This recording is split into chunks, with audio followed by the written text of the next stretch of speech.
So we're in Nigeria now. The Nigerian Content Development and Monitoring Board, as the NCDMB, the Standards Organization of Nigeria, SON, and the Nigerian Agricultural Quarantine Service, the NAQS, have emerged as top-performing agencies according to a 2024 half-year Transparency and Efficiency Compliance Report, coming, of course, from PEBEC, Presidential Enabling Business Environment Council. Now, the report assesses the performance of various ministries, departments, and agencies, MDAs, in delivering, efficient and transparent services to the public. And it's, of course, as we said, it's half year, so it covers January through June of 2024 and ranks them based on their compliance with Executive Order 001 on the promotion of transparency and efficiency in the business environment, signed into law in May of 2017. Let's take a look at, there are a lot of agencies here, but we're just going to run through a number of them because this is like a 43, 45-page report. So we've got the Bank of, all alphabetical, Bureau of Public Enterprise, CBN, Corporate Affairs Commission, and down at the bottom, the Nigerian Investment Promotion Council, you got the Pension Commission. Let's rifle through a few more here. That's the first. Yep, you got the National Collateral Registry, you've got the Nigeria Immigration Service, the Airspace Management Agency. This is a pretty comprehensive report. I think there's a few more as well. All alphabetical. Ending, okay, you got the Special Control Unit Against Money Laundering, you got the SEC, Securities and Exchange Commission. Finally, ending with the Standards Organization of Nigeria. So those are a number of the agencies all ranked there with their logos. And then there's the efficiency scores and the rankings. So let's take a look at the top 10. So that's, of course, as we said, the Nigerian Content Development Management Board, NCDBM, an efficiency score of 71.6, number one ranking. And then, of course, you've got the NPA, the Ports Authority at the bottom there, 58.8% with a ranking of 11. So we move from there. Now, these are the ones that are closer to 60%. So you've got the National Drug Law Enforcement Agency, NDLEA. They are ranked 12th with an efficiency score of 58.2. Jumping down to the bottom there, the Civil Aviation Authority, right on the button at 50.5%. They are ranked at 20. And the CBN, they're at number 18. Now, you get a little lower, below 50%. You've got the NBC, National Broadcasting Commission, our regulator in the media space. You got the Corporate Affairs Commission, the CAC, at 44.4. They're ranked 25th. And then we go further down to the bottom of the barrel here. You've got, let's look at the bottom 5. Trademark Registry, they got a 0. The National Sugar Development Council, they got a 0 as well. So did the Nigeria Airspace Management Agency. So it's a very comprehensive report. How much time do we have? We're going to squeeze as much time as we can from our special guest, Dr. Jumoke Oduwole, Special Advisor to the President on PEBEC and investment. She's with us now. Doctor, good morning to you. Thank you so much for joining us. Great to have you. You're doing so much work out there. So can you talk to us about the essence of this report to kick off? Thank you for having me, and thank you for spotlighting the report. The essence of the report is for Nigerians to know how their agencies, how their regulators are performing in an empirical manner. So it's one thing to have emotives, it's one thing to have one experience or two experiences, or to listen to a lot of hearsay, but this is actually concrete data that we've been collecting since 2018. So, look, again, 43-page report. Encourage everybody to download it and go through it. So, look, macro view, would one say that Nigerian ministries, departments, and agencies are getting more or less transparent? How would you view it? Certainly, Rotus, I would say they're getting more transparent. What gets measured gets done. We started this journey in 2017, and you would see it's cumulative. So you would see agencies that have been putting in the work for the last few years coming up, and by the work, I mean automation, making sure that they have a team that works on this, their customer service, you call their phone line, someone's actually picking up, their websites are updated. It's granular work like that, and so you see agencies that year on year are delivering, they remain competitive in this report. Does the report stick at just rankings, or does it go into any suggestions on how to improve, I guess, transparency and efficiency for some of these agencies? So the report is not in vacuum. We work with these agencies on a continuous basis. So it's an offshoot of, and the reason why we started releasing the half-year report is because it's a bit unfair to give you a target and not come back to you for a whole year. And so we started releasing the half-year report. So we've actually released about 8 reports, half-year and full-year reports in total. And so the agencies know what's expected.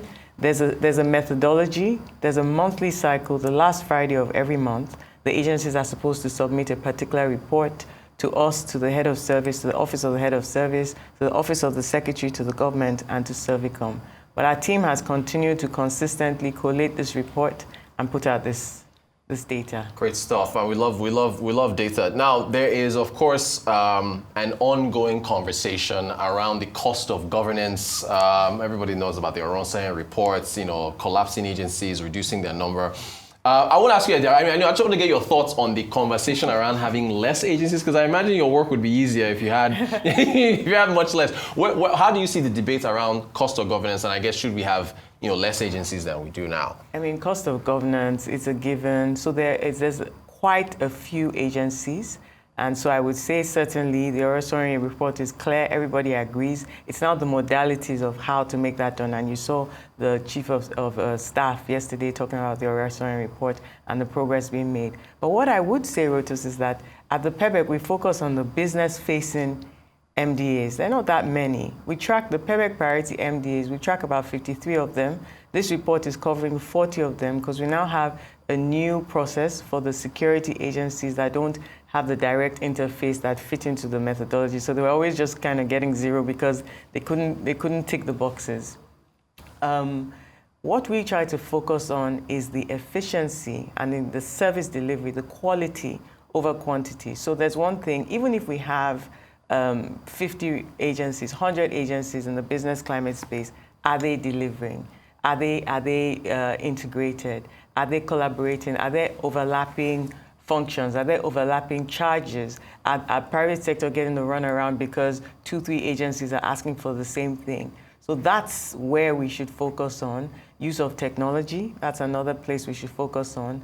Making sure that there's monitoring and evaluation real time and things like that. I think no matter the number of agencies, even if we had only 5 agencies today, if they're not up to scratch in terms of technology and efficiency in service delivery and transparency so that private sector know what to expect, there will still be these problems. On the technology point, does that mean having less workers if you I want to get your view on how you want to have technology do a better job of these things. Does that mean it means people more, there's all the whole AI conversation, whether to replace humans with robots and stuff like that. So how do you see technology, like there's this thing with ghost workers and blah blah blah, how do you see technology playing that role in efficiency? I think Nigeria is still far from that risk. We have a huge population, we certainly need the jobs, but I would even say that our public and civil service, the numbers are not, compared to our population, I know the amount of work that public and civil servants put in, and people, there's kind of a reputation of inefficiency, but even if it's 80-20, those of them working really hard, I know the quality and the caliber of work that they put in. But just to say that we need to focus on technology, there's no way around it. I don't think technology is there to replace you or me or your team here or any of the public and civil servants. It's to help them. Technology is an enabler to help you be more efficient, to help you be more transparent, and to deliver a higher quality from where we're coming from and for what the Nigerian economy needs. We certainly need a lot more technology, a lot more infrastructure so that businesses can really scale and take the Nigerian economy to where we need to be. Well said. So I guess for the next report, I guess when we have H2, what do we expect? Is it just will it point out where they've made improvements, or what can we, get pretty much in the same rankings and so on? So this report, even in the text of the report itself, it references the first iteration of the regulatory reform accelerator that we ran for 90 days earlier this year. It started on the 20th of February. When we were hitting the 90-day mark, we were at like 41.2% or something crazy like that. So the Vice President gave a 30-day extension very graciously and really gave the marching orders. And at the end of that 30-day extension, we had a town hall meeting. By then, about 9 agencies had hit 100%.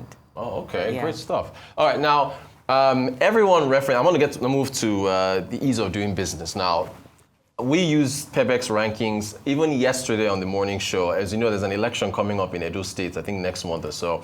And I won't mention getting to the parties, but one candidate came on and mentioned the PEBEC reports where Edo State ranks and was using that as part of it. So a lot of people rely on the report. So when can we expect the next ease of doing business? Okay, thanks for that. So that report comes out every 2 years. So the inaugural baseline survey was March of 2021. And then we had the second iteration. We tweaked the methodology, took the feedback from the private sector and from state governments, and we released that in March of 2023. So you expect the next iteration. In fact, the process has started. We're right now in procurement for the firm that will do the data because it's Chinese walls. We have a separate firm collect the data, and then a separate firm do the report writing and the analysis, so that there's no interference, and then what the data that we give to the public, you can take it to the bank. Okay, and so, and you're a data person, so you're just speaking to the numbers and releasing it, right? But I can't help but ask you, so I know every time I get a chance to speak with you, how would you assess, and I know things are a little, tough right now, but how would you assess the business environment from between the last report and now? Just your observation, your general observation of things. Yeah, I'm actually a lawyer, so I'm actually not a data person. But the work, really, we move with empiricals because really what gets measured gets done. And Nigerians deserve to know concretely, not rhetoric, on what we're moving and how we're moving. Now, what we promised Nigerians at the town hall that we had at the end of June was that before we started the next regulatory reform accelerator, that we will release an empirical report and impact assessment. So we're in the process of running that, also again, separately. So we want to hear from private sector. These reforms that were done, are they moving the needle? Can you feel the difference? So you can expect that report. Then you can expect the full year report of regulatory reform compliance. That will come out in Q1 of next year, as well as the subnational ease of doing business report that tracks regulatory environment around the country. It tracks access to opportunity, economic opportunities. It tracks access to justice, courts, commercial courts, disputes. So that report tracks about 6 indicators that businesses need to function around the country. I want to ask, do you, PEBEC is now the base case that everybody goes to when doing these rankings, but do you want more from other outlets like the states? For example, there was a governor or so that came on the show a while back, and we're quoting to him Bureau of Statistics reports on the level of inflation and job creation in his state, and he kind of refuted them, saying they weren't accurate, and then he was asked, okay, are you going to bring out your own? Would you like an environment where you've got the states also putting up data that compares to yours? How do you want the data environments to be in Nigeria? Well, it's also not for us to limit data. What we do is we're very collaborative. So the PEBEC intervention since 2017 went from federal level and cascaded to subnational level. So we work with all states and the FCT on ease of doing business. They have their ease of doing business champions, they have their state champions, they have their ease of doing business councils, like we have the PEBEC at the federal level. And we don't stop at subnationals. We work with the National Assembly. We worked with the 8th and 9th National Assembly. Now we're working with the 10th National Assembly. We have our second omnibus bill, which is what produced, the first one produced the Business Facilitation Act, the first of its kind in Nigeria's history. So we work with the judiciary as well. We've had small claims courts. We started in Lagos in 2018. Now 32 states have small claims courts for their small businesses. So it's a whole, we started with local governments, with Abuja, with AMAC. We haven't made as much traction with local governments. We hope now with the new decision from the Supreme Court that discussion and that engagement can go up a notch. Okay, so that means more data to be expected, I guess, coming from you. Again, it's always difficult for me to ask you these social questions, right? Because again, we're sticking with numbers. But Akinwumi Adesina, the president of the African Development Bank, he once said that the gap between funding for male and female-led SMEs is pretty large. I mean, are you encouraged by female-led businesses in Nigeria? Do you see them improve? What's just your read on female-led SMEs? We pay particular attention to SMEs. In general, right? Yes. Okay. And a lot of SMEs are female-led, female-owned, and youth-led and youth-owned. Right. So just take the young Nigerian female who has a shea butter business or has a cosmetics business, has a chocolate factory, I've met several of them. They're definitely putting in the work, and they deserve all the support. Sometimes they have, problems with tax agents, and so we've worked on tax reforms to make sure that it's automated. And I have testimonials of people who tax agents have come to their factories and they're like, look, I paid it online. You can get assessed, you can do your tax assessment and your tax payment online. So reforms like that have continued to support MSMEs. And so we've worked on that since 2016, making sure that MSMEs don't need access to power, systemic interventions. But you may know that this year we started a new program, the PEBEC Business Champions, to work on the other half of the GDP. So MSMEs are about 48% of our GDP, and we decided to pay some attention to the people who are sort of reputed to be bigger, reputed to have access to power, but have a lot of regulatory challenges of their own. So we've been working on bespoke PEBEC Business Champions. There are only about 23 companies in Nigeria that gross over $1 billion per annum, which is really, really small. South Africa has over 170, and a city like Beijing would have even multiples of that. So we need to grow our businesses because they pull ecosystems, they pull other businesses. You know now about so many of our banks are female-led, and so you can imagine their MSME desks and their small business desks also paying a lot more attention to that. So we're definitely bullish in terms of paying attention. We know that female-led businesses, they repay their loans. Right, that's true. We know that they employ people. We know that they also influence social issues like education, like health.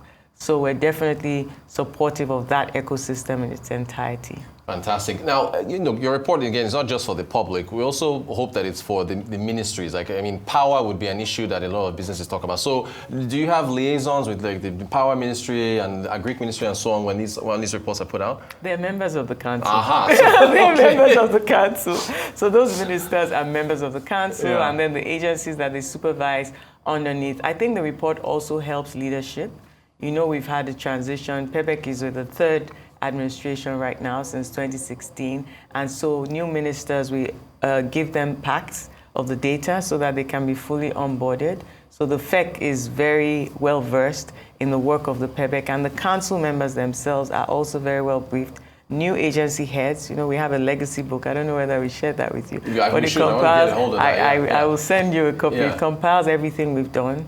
So, and it's also electronically available to the public. But what this does is that people kept asking me, in particular, about sustainability.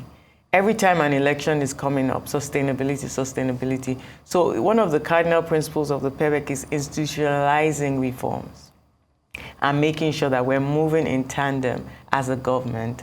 And the current vice president was very clear when he was elected about wanting to continue this project. As you know, he and the former vice president had a good relationship, good working relationship right from when he was governor of Borno State. So he knew about this project, and he was very clear that he wanted to continue it. So we give agency heads, new agency heads, a complete, comprehensive briefing. And those that have paid attention, you can see the leadership reflecting in the results. It's really very clear. Oh, wow, you guys, you got a big mandate. It's a lot of data, and you're working with so many folks. Okay, just final question for you. Just, I guess, because even the IMF did come out this morning on front page of this thing, so we're saying that the government should continue in its bold reforms. I guess, what's your outlook for the economy? Just looking ahead towards the end of this year, going into 2025, how do you assess things in Nigeria? I'm optimistic. I am optimistic. I'm optimistic, informed optimism. It's not just pie in the sky. It's not just all teeth and cheesing and trying to deceive Nigerians. I'm optimistic because we are doing the things that we know we ought to do, and we knew we ought to do them, and it wasn't always easy. So though it's painful, you keep kicking the can down, and then it just gets bigger and bigger. So we all knew that we needed to do this, and now it's being done. It's painful. I know everybody says the analogy, and it sounds all cliche, but anyone who has ever needed a surgery and has gone in for the surgery and knows that recuperation is painful, surgery is risky, it's painful, but you know that you're much better off when you wake up on that other side of the operation table, even with the discomfort, than if you had taken the risk of going on without taking the surgery. Excellent analogy to end our segment. Dr. Jumoke Oduwole, thank you so much. Of course, the special advisors to the President on PEBEC and investment. Thank you so much for talking. I want to have you back in the future as you release more reports. Sure, certainly. Thanks Appreciate your time.